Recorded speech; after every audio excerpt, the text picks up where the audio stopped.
Welcome to Alimentary, the podcast series where you will not only learn about your amazing body, how it works, and of course why food is so important, but also pick up some simple recipes and lifestyle tips and tweaks which will help you to influence your health in a positive way.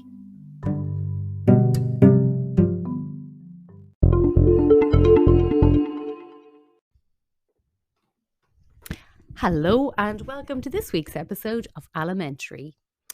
We're going to follow on from last week and chat about another fundamental influence on our health, and that is the state of us. So what I mean by that is that we're always in one of two states, and they are rest and digest or fight or flight. So let's talk about fight or flight first. This is a state that that occurs when our sympathetic nervous system has been triggered into high alert.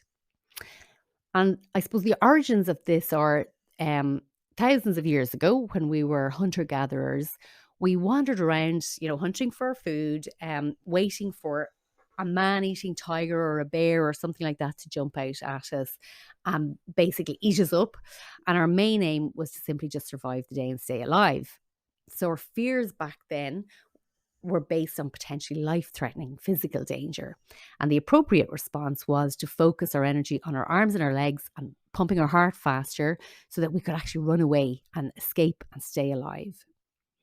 So our adrenals would secrete the hormone cortisol. Just a little side note there, our adrenals are like two little grapes sitting on top of our kidneys. And when they're overexerted producing cortisol, they can actually shrivel up and look more like raisins. But we'll come back to that another time. So just getting back to cortisol's main job in terms of the fight or flight response is it makes sure that glucose or sugar stays circulating in our blood, so that it can be available for immediate use to produce energy to run away. Cortisol also narrows our arteries, so this helps our blood to flow faster, and another hormone called epinephrine actually increases our heart rate. So basically the whole focus is on making sure that energy gets to our arms and our legs so we can actually run away and get ourselves out of this life-threatening situation. So our physiology hasn't actually changed that much since those hunter-gatherer times. So while our fears are different, they're not necessarily life-threatening now, unless we're going to walk out in front of a bus or something like that. So for the most part, they don't require us to actually run. However, our body is still reacting in exactly the same way. So we could be sedentary, sitting at our desk at work, stressing over an email inbox that is never empty or other work pressures. We could be in our car feeling, frustrated and stressed in a traffic jam when we're trying to get somewhere by a certain time, or just sitting ruminating over some personal conflict, and it's safe to say that we've probably all done all of those things. So, but the sugar is still circulating in our blood and our heart rate remains unnecessarily high. So those responses were to enable us to run, but we're actually sitting at our desk. So we're not using up that sugar in our blood. So our blood sugar levels are raised. Now, these fight or flight reactions can be, vital and appropriate in certain circumstances, but our chronic overreaction to situations that aren't life-threatening really can have a serious impact on our health. And research suggests that chronic stress contributes to high blood pressure, promoting the formation of artery clogging deposits, and also causing brain, changes to our brain that may contribute to anxiety, depression, and even addiction.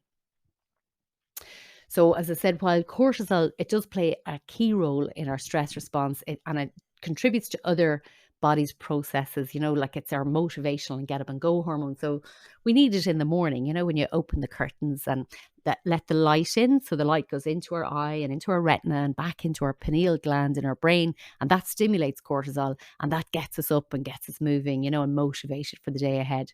So cortisol is not all bad, but it's just our chronic overproduction of it. That's when it becomes too much. And when we are focusing on our arms and our legs, so as you can imagine, our organs in our torso and our abdomen, they're not really required to run away from a life threatening situation. So they become sluggish and they're just not working as well as they could do, So, from a nutritional point of view, our digestion slows down. And obviously, we need it to be working properly in order to be able to make the most of the good food that we're eating. So the other state, rest and digest, on the other hand, that's the response which tells our body that it's safe to focus on recovery, rest, and we can relax. And so our heart rate slows down and our digestion, our reproductive organs, our liver, our kidneys, they all start to work better. It's really important that I suppose, to be in the beginning, just to become aware of the two states and how they impact our body, and just to note if we're in fight or flight too much of the time. Um, you know, I would have, in the past, I would not have thought I was a stressed person because I wasn't a worrier. I associated stress with worry. But I was, because I was always on the go. I was always taking on too much, always busy, busy, busy. Didn't really take out any time for myself. So I was actually in a state of stress. So I just had to reconsider how I thought about stress. Really, we need to make sure that we take some time out in the day to trigger the rest and digest response. And the good news is that we can actually do it quite easily. Before I just get into some of the simple tips to do this, I just wanted to tell you about a cranial nerve called the vagus nerve. Now, that's VAGUS, and it's the longest cranial nerve running from the brain to our intestine. So vagus comes from the Latin word for wandering. So if you can imagine it, it kind of wanders down our left side and down our right side and in and around all of our organs in our chest and our abdomen, our upper digestive tract, heart, lungs, liver, kidneys, and it links the brain stem to these organs. And one of its functions is that when stimulated, it can bring us back into rest and digest. So how can we strengthen and stimulate it? The first, I suppose, thing that we should talk about really is just pure and simple deep breathing. So, if you're feeling a bit stressed and someone says, just take a deep breath, that this is what it does for you. When we breathe deeply, more oxygen gets to our cells, including in the digestive system. So that improves your intestinal strength and helps us to absorb our nutrients, and also provides enhanced levels of energy to our cells. If you take in a breath and have a longer exhale than your inhale, and just really exhale completely and empty your lungs, that's a great way to stimulate the vagus nerve. So even, thinking about just taking a couple of deep breaths before every meal, if you can take 2 minutes in the morning to just do some deep breathing, that is going to do you the world of good.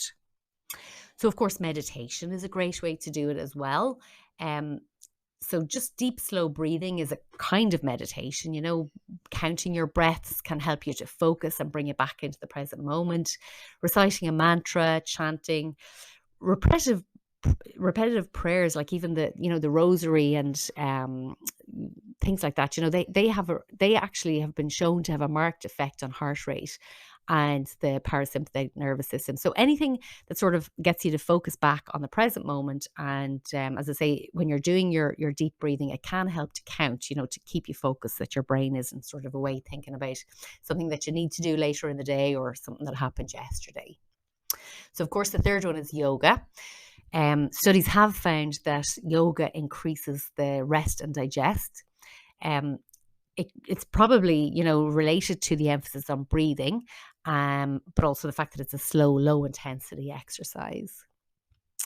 Number 4 tip is laughter. So you can switch on your favorite show or your favorite funny film. Belly laughing actually stimulates diaphragmatic breathing, so that again sort of is related to deep breathing, which activates the vagus nerve.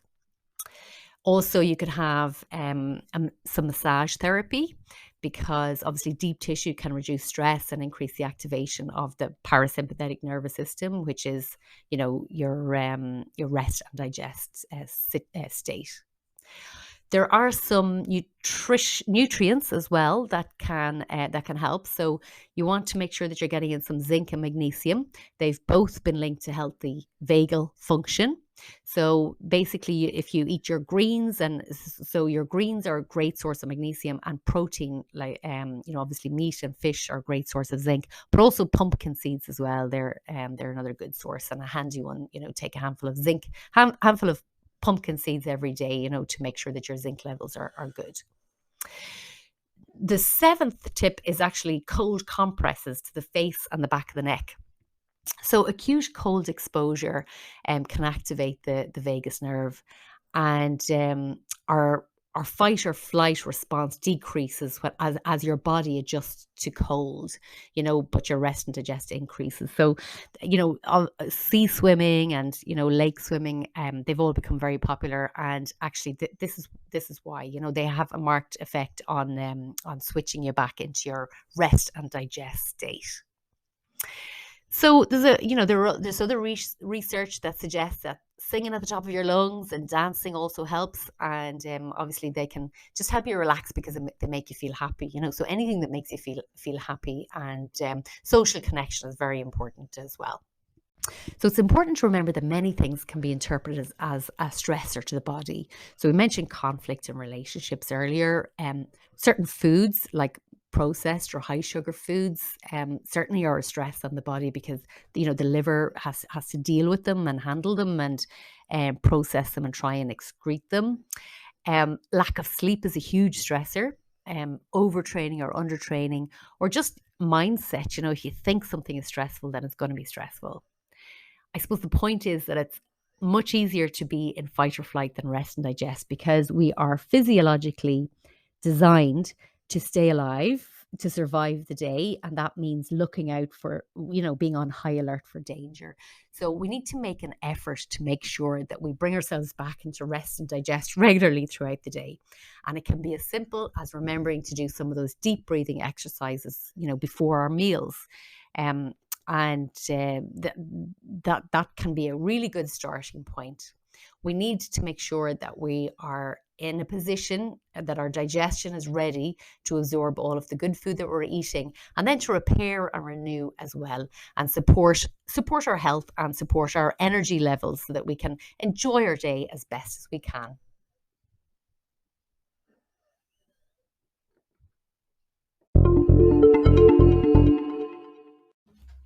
Today's store cupboard staple is a food that we all know, and it's oats.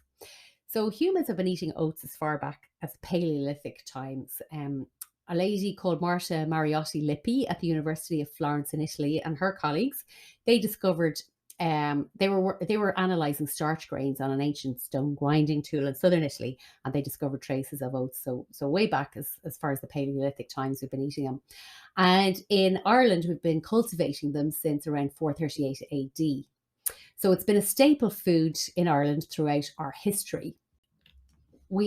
So oats are naturally gluten-free, but if they're grown or processed close to wheat or barley or rye, there may be cross-contamination with gluten. So that's why you'll see some packs will actually state that they're gluten-free as well, just in case anybody is celiac or has gluten sensitivity. It can be hard to tell how much cross-contamination has taken place.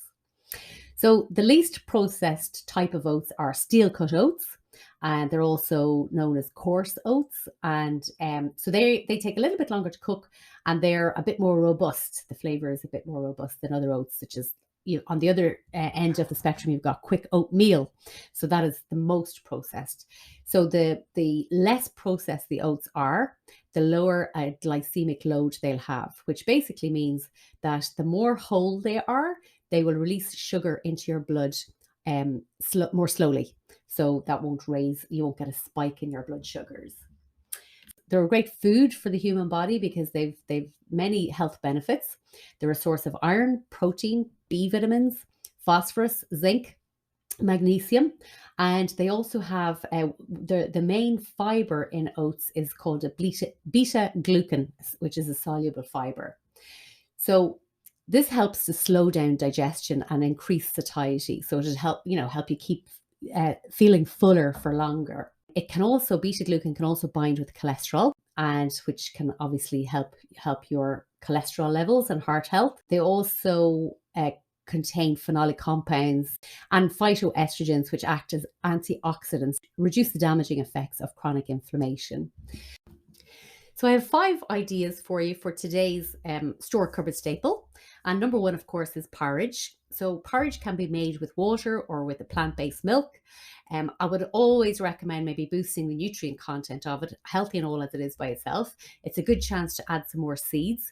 So you could add like flax seeds or chia seeds, which have omega-3 as well. So they are anti-inflammatory, and also a handful of berries. So it can be mixed berries or strawberries, blueberries, raspberries, whatever you have. So they will just, again, boost the vitamins in your breakfast and also the antioxidants. So, of course, number 2 then is overnight oats. So this is where you can mix some oats with some seeds, like chia seeds, for example, some milk, and then also some fruit. So there's like countless recipes for overnight oats online. The one I have on my website has blueberries in it, and it's really, really lovely. So very convenient, especially going through the summer, because you can make up a couple of pots of overnight oats and leave them in the fridge. They will keep for a few days. So you can just grab them and go in the morning. They're great for a breakfast or a snack at any time. The third idea is oat bread. And I love this because it's actually made with natural yogurt as well. So that's adding a fermented food into the bread. It also freezes really well. So it is a little bit more dense than, say, brown bread. But so it helps you, obviously, you feel full after eating a slice or two. So but it also freezes really well. So you can always slice it and freeze it and just take out a couple of slices, whatever you need for the next day. The fourth idea is pancakes. So actually you can put your coarse cut oats into your food processor and whiz them up, and it'll make a flour, and you can use that in your pancake batter as well. And the fifth one then is a topping for a crumble. So whatever fruit you're having for your dessert, like it might be rhubarb or apple. What I do is I don't add any sugar to the fruit. So for example, if it's apples, I will use eating apples instead of cooking apples. And then I'll add some sweet berries like strawberries as well. And then the topping will be half and half coarse oats and then ground almonds. So between the beta glucans and the fiber in the oats and the protein in the almonds, that is going to make sure that sugars are released into your blood steadily and slowly. Hopefully some of those tips and recipes will appeal to you, and I'll put a link to the recipe section on my website in the show notes. It's www.lynsharkeynutrition.ie. And I will be back with another podcast next week, and would be great if you could join me again then. Take care in the meantime. Chat soon. Bye. Thank you for listening to today's episode. I just wanted to clarify that the podcast is for informational purposes only and does not substitute professional care from a doctor or trained health professional, nor does it constitute medical advice or services if you're in a position to need either. However, if you find it interesting, you can subscribe to make sure you don't miss future episodes, or sign up for my newsletter on lynsharkeynutrition.ie.